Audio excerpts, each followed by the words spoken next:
pense que son passé ne compte pas. Ses relations, ses blessures, ses choix d'hier, tu crois que tout commence à zéro avec toi.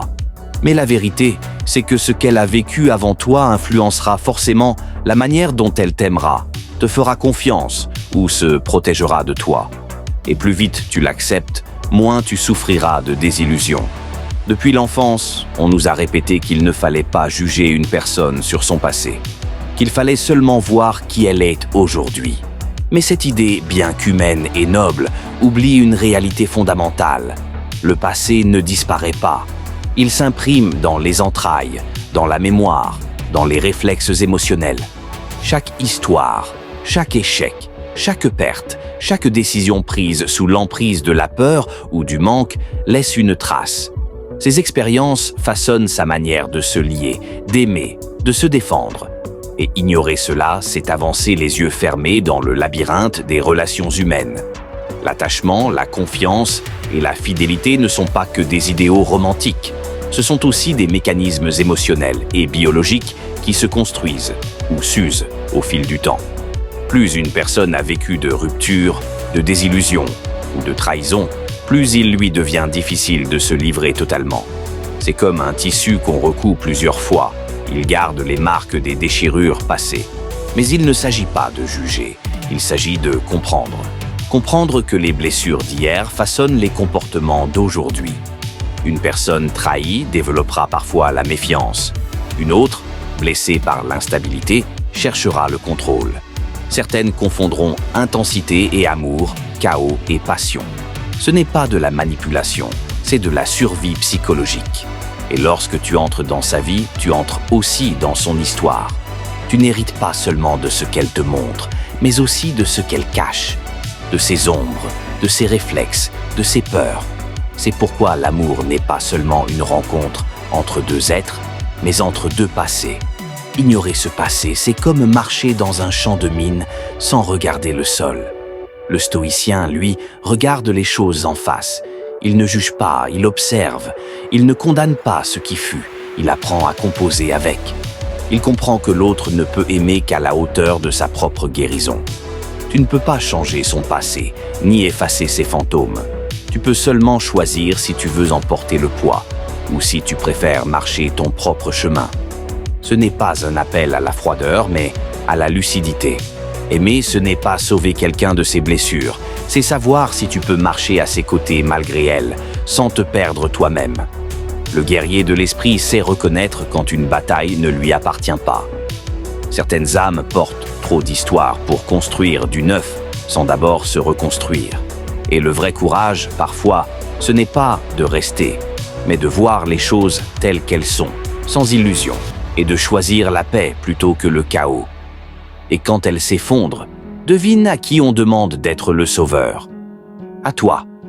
Mais tu ne la sauves pas vraiment. Tu t'épuises à réparer des blessures que tu n'as pas créées. De nombreuses études en psychologie des relations montrent que plus une personne a accumulé de relations passées, plus la confiance et la stabilité émotionnelle deviennent fragiles dans les relations futures. En d'autres termes, plus quelqu'un a été blessé, trahi ou désillusionné, plus il lui devient difficile d'aimer avec calme et confiance. Pourtant, la société te répète « Ne sois pas insécure ». Le passé ne compte pas. Mais un homme lucide ne juge pas. Il observe les schémas, et les schémas ne mentent jamais. Les blessures non résolues d'une personne deviennent souvent les tempêtes émotionnelles de l'autre. Son passé devient ta responsabilité émotionnelle, parfois même ton combat intérieur. Et beaucoup d'hommes échouent, non pas parce qu'ils sont faibles, mais parce qu'ils entrent dans une relation sans comprendre qu'ils héritent d'une histoire qu'ils n'ont pas écrite. Alors posons la vraie question, est-ce que le passé d'une personne compte ? Chaque fois que le sujet revient, la même rengaine surgit. Seuls les hommes insécures s'en soucient. Ce qui compte, c'est qui elle est aujourd'hui. Si tu poses la question, c'est que tu es dans le jugement. Mais un homme conscient sait que le sujet n'est pas moral, il est psychologique. L'attachement, comme tout lien, s'affaiblit quand il a été formé et rompu trop de fois. Plus une personne s'est attachée puis détachée, plus son cerveau s'habitue à la nouveauté plutôt qu'à la stabilité. Ce n'est ni bien ni mal. c'est la nature humaine. Et c'est pourquoi tant de relations modernes s'effondrent, parce que les gens cherchent à revivre une intensité passée plutôt qu'à construire une paix présente. La société appelle cela de l'expérience. Mais l'expérience sans intégration, ce n'est pas de la sagesse. Ce n'est que la mémoire de ce qu'on a perdu. Chaque souvenir laisse une empreinte, et ces empreintes deviennent des comparaisons silencieuses. Un rire qu'un autre faisait mieux, une passion plus forte, un souvenir plus intense. Et toi, sans le savoir, tu combats parfois des fantômes qui ne sont pas là, mais qui existent dans sa mémoire. Encore une fois, ce n'est pas une question de jugement moral, c'est une question d'impact. Car plus un cœur a été fragmenté, plus il devient difficile à unir. Et si tu refuses de voir cette réalité, tu risques ton équilibre, ton énergie et parfois ta paix mentale. Ce n'est pas de la haine, c'est de la lucidité. Ce n'est pas du contrôle, c'est de la préservation. Quand tu entres dans la vie de quelqu'un, tu hérites aussi de son histoire.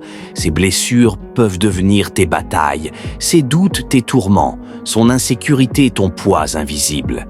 Et pendant que tu t'efforces de la comprendre, tu t'éloignes parfois de ta mission. C'est là que beaucoup d'hommes se perdent. Ils cessent de bâtir, ils cessent de créer, ils cessent d'avancer. Ils troquent leur direction contre le rôle de thérapeute. Ils cherchent à guérir quelqu'un qui ne s'est pas encore choisi. Mais tu ne peux pas sauver quelqu'un qui n'a pas décidé de se sauver lui-même. Et à force de vouloir réparer, tu finis par te briser. Tu doutes de ta valeur, de ta force, de ton calme. Tu t'épuises dans une lutte intérieure qui n'était pas la tienne au départ. Le coût le plus lourd n'est pas l'argent, ni le temps. C'est la distraction. Un homme sans mission devient un homme sans direction. Et quand tu perds ta mission pour sauver quelqu'un d'autre, tu perds ton axe. Tu n'es plus le capitaine de ton navire, tu deviens un passager dans ton propre voyage. C'est pourquoi un homme sage ne fuit pas la réalité sous prétexte de noblesse.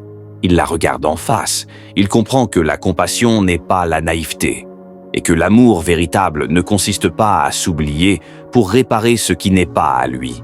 Ignorer le passé, c'est fermer les yeux sur les anciens schémas. Et ignorer les schémas, c'est s'exposer à répéter les mêmes souffrances. Un seul mauvais choix sentimental peut te voler des années de paix. Pas parce que l'autre est mauvaise, mais parce qu'elle n'était pas prête. Alors, la vraie question n'est pas « est-ce que son passé compte ?» mais « est-ce qu'elle a fait la paix avec lui ?» Parce que si elle ne l'a pas fait, tu seras celui qui paiera la dette émotionnelle. Et tu le paieras avec ton énergie, ton temps et parfois ton âme.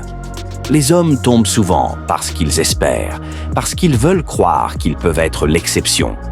Mais l'espoir sans discernement devient une illusion, et un homme qui refuse de voir la réalité finit toujours par la subir. Tu penses qu'elle sera différente avec toi, qu'avec toi, elle trouvera enfin la paix, qu'elle a changé, qu'elle laissera son passé derrière elle, qu'elle se posera enfin. C'est une idée réconfortante, mais c'est une illusion. Car les schémas qu'elle porte ne disparaissent pas. Ils sont gravés dans sa mémoire, dans ses réflexes, dans sa manière d'aimer et de se protéger. Les hommes ont tendance à espérer, parce que nous sommes des bâtisseurs. Nous voyons le potentiel, nous croyons pouvoir transformer. Mais un être humain n'est pas une structure à reconstruire. C'est une âme façonnée par ses expériences. Et ignorer cette réalité, c'est bâtir son royaume sur du sable mouvant. Dès que tu poses une question sur son passé, la culpabilité s'abat. Pourquoi es-tu si insécure? Si tu m'aimais, tu ne me jugerais pas. Alors tu doutes de toi, tu te tais, parce qu'on t'a appris à éviter le conflit, à plaire, à ne pas paraître toxique. Et sans t'en rendre compte, la honte devient une laisse invisible qui t'emmène vers ta propre perte. C'est ainsi que beaucoup d'hommes tombent, pas par faiblesse, mais par culpabilité. Car dans ce monde, celui qui pose des limites est accusé d'être fermé, celui qui a des standards est traité d'arrogant, celui qui veut une relation saine est moqué comme vieux jeu. Alors ils se taisent, ils supportent, ils espèrent que l'amour suffira à guérir tout. Mais l'amour ne guérit pas ce que la personne refuse de regarder en elle. Regarde autour de toi, des hommes puissants, riches, célèbres, ruinés émotionnellement ou financièrement, non pas par naïveté, mais par déni. Ils ont vu les signaux d'alerte, mais ont choisi l'espoir plutôt que la lucidité. Et le prix fut colossal, car on ne réécrit pas un passé qu'on refuse d'affronter. Voilà la vérité. Tu ne peux pas aimer le chaos jusqu'à ce qu'il devienne paix.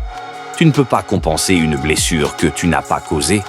Et plus tu t'aveugles volontairement, plus la chute sera douloureuse. Le passé d'une personne ne s'efface pas.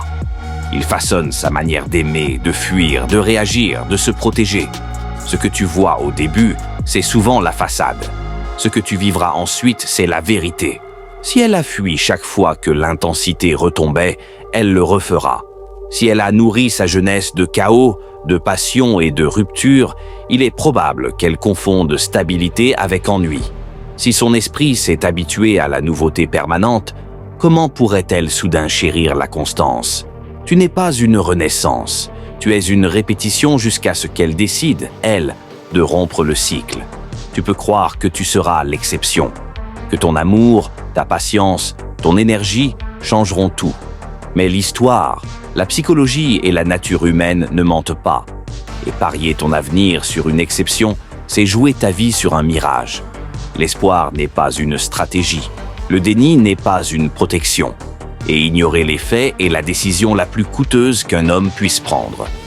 Alors, que faire ? D'abord, choisis avec clarté. Ne laisse personne te faire honte d'avoir des standards. Ce n'est pas de l'insécurité, c'est de la lucidité. Ensuite, avance avec une mission. Un homme qui suit son chemin ne se perd pas dans celui des autres. Bâtis ton esprit, ton corps, ta vision. Quand tu es centré sur ton ascension, tu ne cherches plus à plaire, tu inspires le respect. Enfin, refuse de porter ce qui ne t'appartient pas. Tu n'es pas là pour réparer, mais pour construire. Tu n'es pas là pour sauver, mais pour guider. Tu n'es pas là pour prouver ta valeur, mais pour l'incarner. Parfois, la vraie force, c'est de partir avant que la tempête ne détruise tout. Le passé d'une personne peut détruire ton futur, mais seulement si tu refuses de le voir. Quand tu ouvres les yeux, tu reprends le pouvoir. Tu cesses de nourrir des causes perdues. Tu cesses de saigner pour des fantômes. Tu cesses de laisser l'histoire d'autrui écrire ton destin. Ce n'est pas de la froideur, c'est de la sagesse. Ce n'est pas de la haine, c'est de la survie.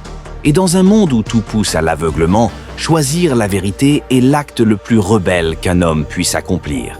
Si tu as aimé cette vidéo, guerrier, like, commente, partage à un frère qui en a besoin, ça aide cette chaîne à grandir et à produire ces vidéos qui continueront de t'apporter de la valeur.